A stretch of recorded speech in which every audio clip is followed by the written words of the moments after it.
Okay. Whenever we actually get down to implementing SAP HCM, or your enterprise wants to implement SAP as a whole, as an ERP landscape, as an ERP software, it has to go through quite a lot of variables and possibilities, as in operational and departmental processes. Okay, like for example, they would actually dig down deeper into the client landscape. And by client landscape, we mean if a company is just too large and working in different jurisdictions, what will its be software landscape? Whether it will be silo based, or it will be centralized, or it could be decentralized, but regionally it will be controlled by an entity, by either that would be a person or a department. So experts from every department, the subject matter experts, they actually get down, they start gathering each and everything, each and every process, every neat, minute details are gathered. That is called blueprinting. Then comes in how you will design a software. We're not talking about SAP right now. We're just talking that a company wants to go through a change, a major shift in their operations through automation. So even during the interview, whether it's for a job or for winning a project, the clients will actually be interested to ask what areas should be under focus, under the very much periscope of the company. For example, if a company like Ford, which makes automobiles, it's a leading name in automobiles, a large company, one of the leading companies, they have decided at the management level they want to hire and get SAP in every department all over the world, in their manufacturing, in their corporate sectors, anywhere. So what will actually go through is basically a very large operation of scoping that will require many people like project directors, SAP consultants, people from finance, HR, materials, inventory, audit, and so on. Okay. So thing is, getting down to SAP project implementation is never an easy decision, never an easy task, because if things don't go through, it doesn't mean that the day you get SAP in your premises, success will be there. No, it doesn't guarantee that. Failure in SAP is also very severe. It actually pulls and shuts down companies if it's not done properly, and many jobs are gone. Many people get terminated, starting with the project managers, the consultants, the decision makers. They all have to exit. Okay, either it's a dignified exit or undignified. It's the matter of the execution that will decide how people actually are treated with an SAP implementation. So the first step is companies like Ford or Johnson and Johnson, they approach consulting companies to establish an understanding how projects have to be executed. Okay. They call in companies from all over the world. If they are big companies, they can afford, there's big money involved, then of course, they will call companies like IBM, Accenture, Tata Consulting, Wipro.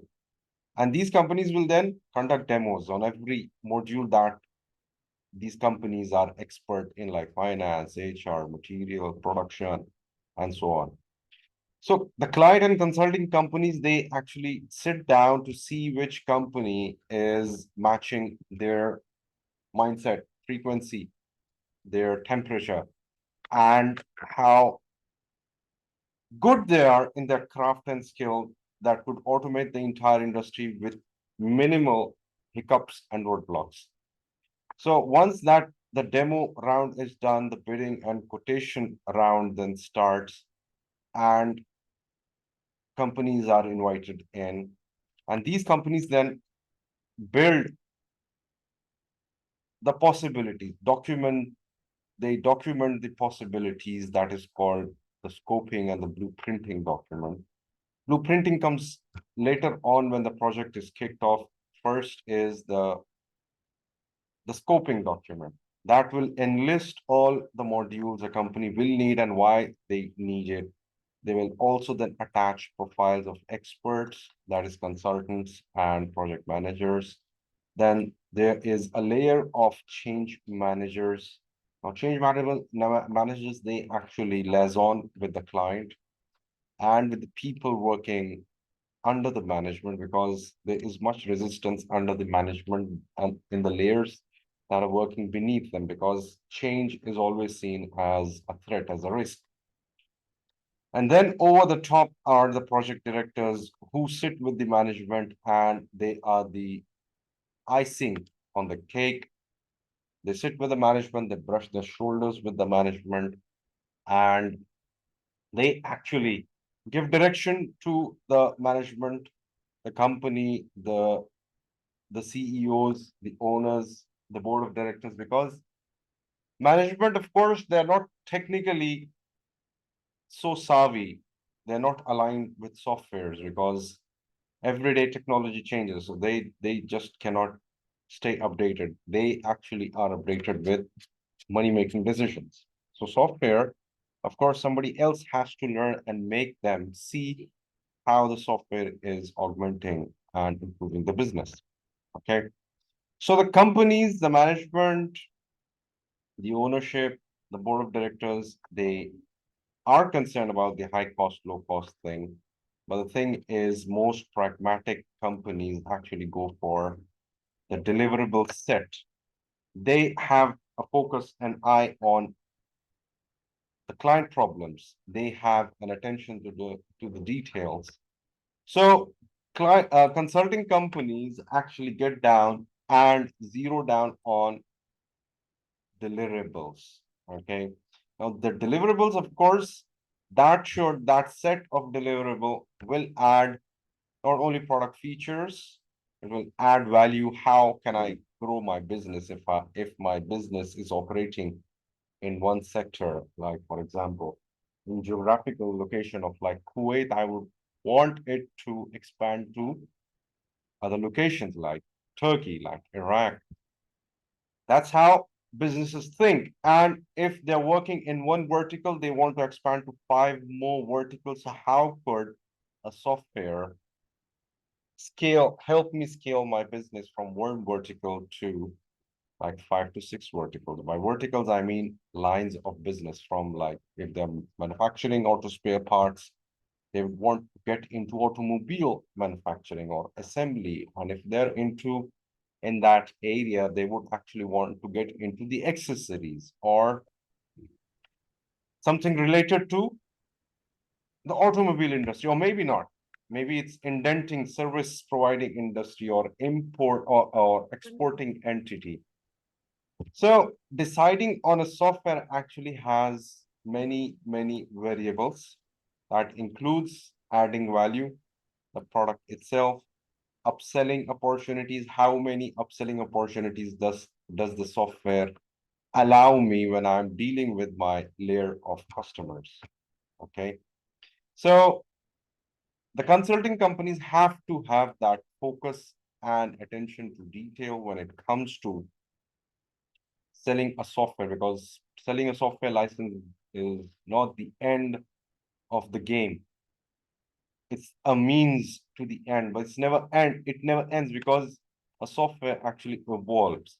So whenever we see a high price tag of any software implementation, it's due to because the company and its consultants have that ability, that capability to make that software align with the company. I mean, that is the expertise, the intellect of the consultant, that they align the software with majority of the business processes. Now, what is a business process? For example, if you're speaking of SAP HCM, a very simple process is sending out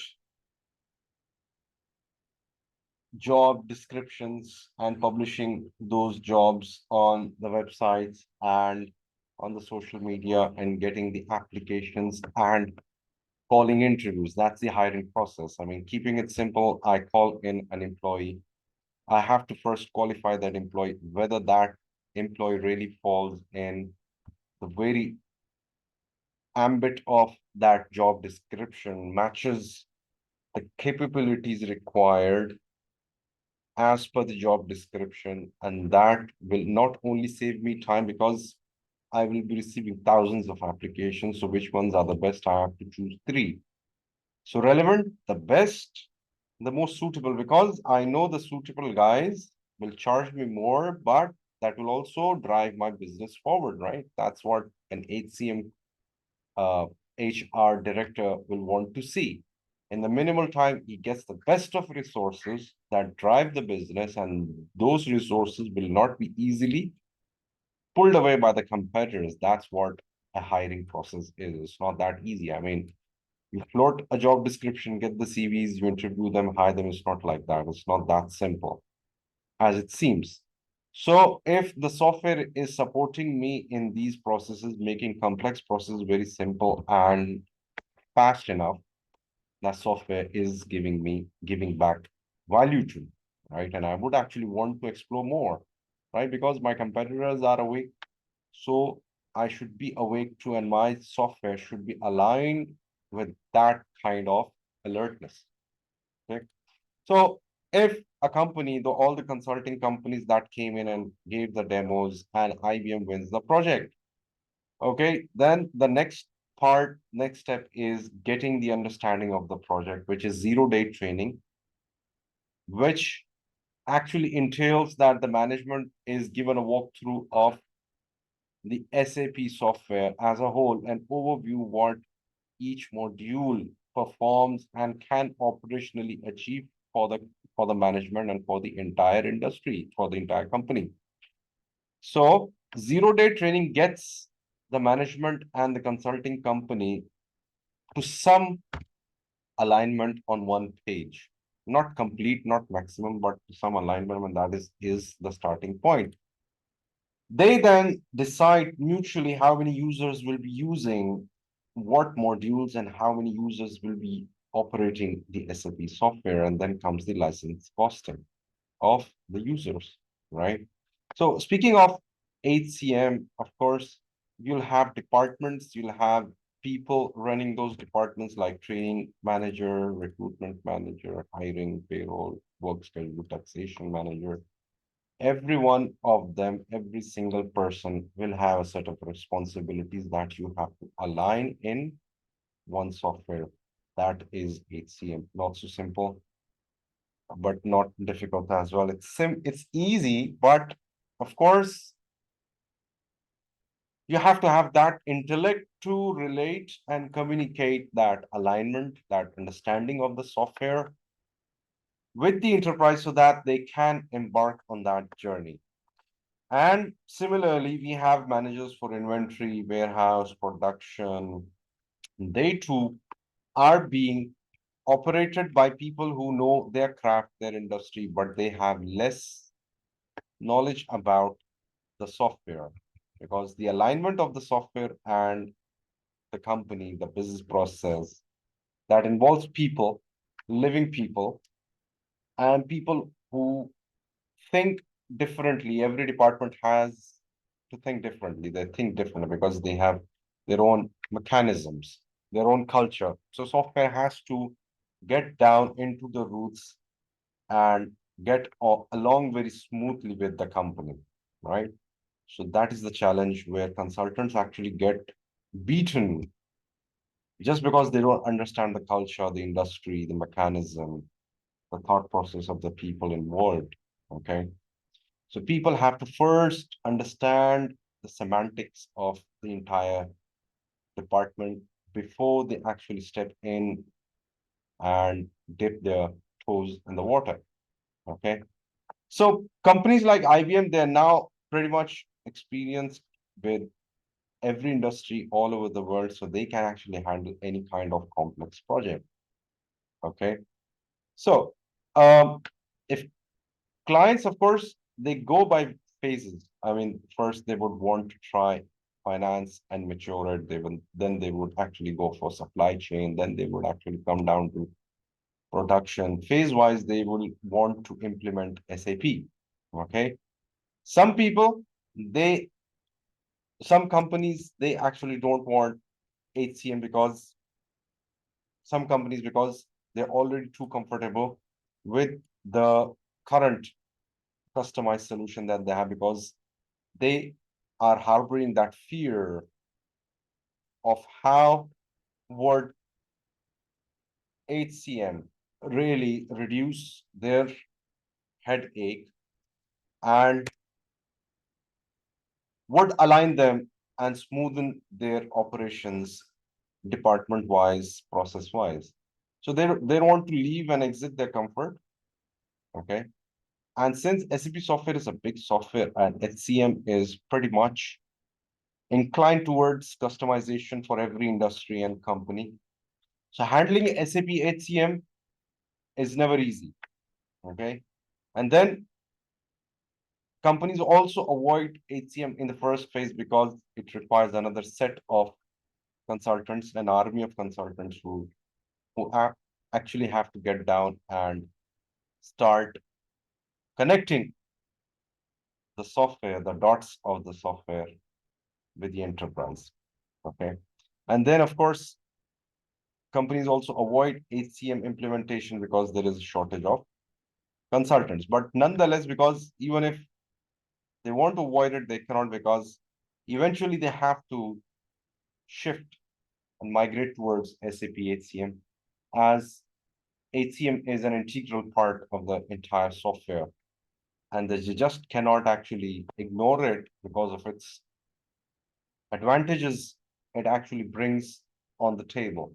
It all actually comes down to one point, that how efficient is the HCM consultant that could actually change the course of the department's automation. Because HCM, if we look at it, people actually don't have the correct understanding. If HCM actually knows how to hire the best resources from the market, from the industry, it can be a driver of the entire industry forward. I mean, if they hire peanuts for peanuts, they would only get peanuts as a result. But if you hire diamonds for the price of diamonds, of course, that will produce more diamonds.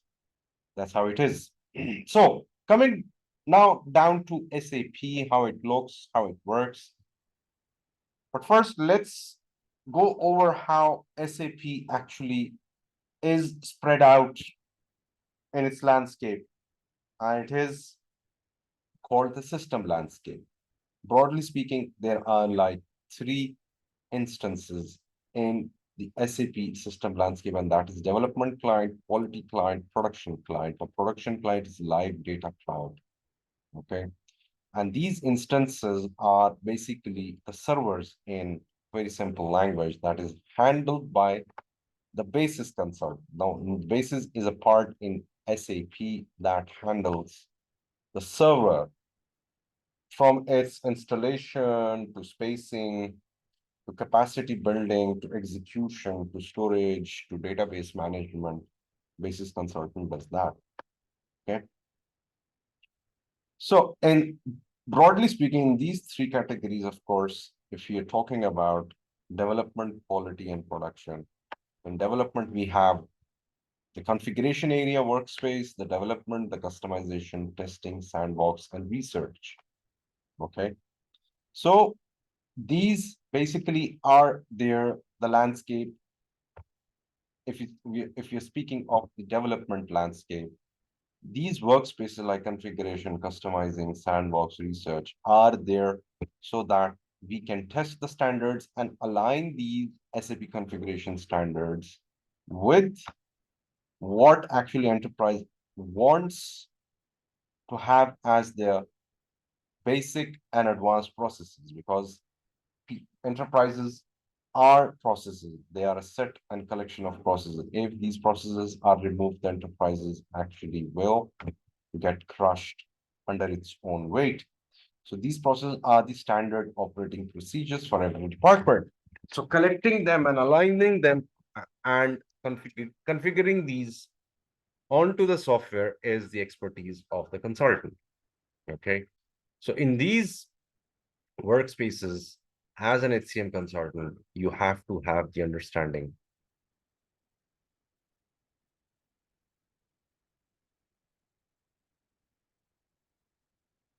Hello.